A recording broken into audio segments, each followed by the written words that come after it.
আচ্ছা, যদি তোমার কল্পনার কোনো রাজ্য থেকে হ্যান্ডসাম একজন ছেলে এসে তোমার সাথে প্রেম করতে চায়, তখন তুমি কি করবে? তোমার কল্পনার রাজ্যের ছেলেটি ছিল ভিলেন, আর সেই ভিলেন ছেলেটি যখন নায়কের বেশে তোমার কাছে এসে ধরা দিবে, তখন তোমার অনুভূতিটাই বা কেমন হবে? বাস্তবে সম্ভব না হলেও ড্রামাতে এমন অনেক কিছুই সম্ভব। আমি জানি তোমরা এই ড্রামাটি অনেকেই দেখে ফেলেছ, তো চলো একটু ভিন্ন রকম ভাবে আজকের ড্রামাটি এক্সপ্লেইন করা যাক।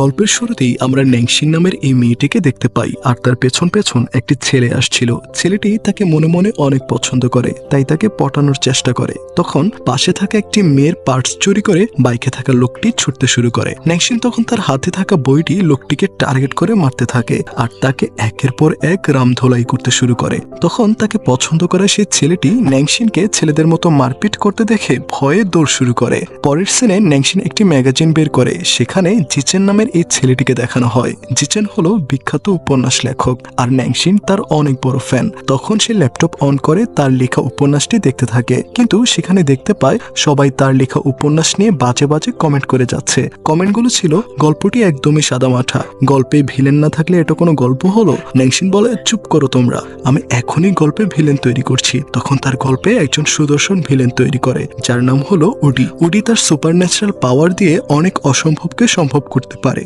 আর এই গল্পে নায়িকা হচ্ছে ন্যাংশিন নিজেই। তখন পেছন থেকে তার মা এসে বলে, ছেলেটি দেখতে ভীষণ হ্যান্ডসাম, তুমি কেন তাকে ভিলেন বানালে? তাকে তো তোমার নায়ক বানানো উচিত ছিল।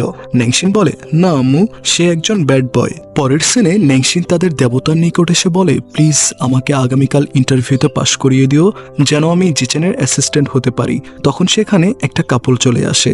ন্যাংশিন তাদেরকে দেখে মনে মনে বলতে থাকে, যদি আমার জীবনে এমন একজন ভালোবাসার মানুষ পেতাম। আর এই কথাটা সেখানে থাকা ফেরি লোকটি শুনতে পায়। এই জায়গাটির নাম হলো ফেরি ফাউন্টেন, আর তাদের ধর্মে এখানে সব ধরনের মনের আশা পূরণ হয়ে থাকে। তখন হঠাৎ করে তার গলার লকেটটি খুলে সেখানে থাকা ফাউন্টেনে পড়ে যায়।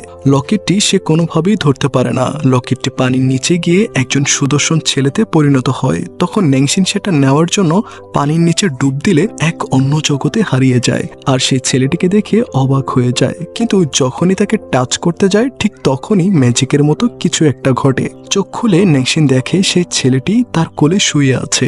এটা দেখে সে ভয় পেয়ে যায়। পরক্ষণেই তাকে কোলে করে নিয়ে হসপিটালে যেতে থাকে, আর বলতে থাকে, এ তো আমার লেখা গল্পের নায়ক উডি, তাছাড়া আমি গল্পে লিখেছিলাম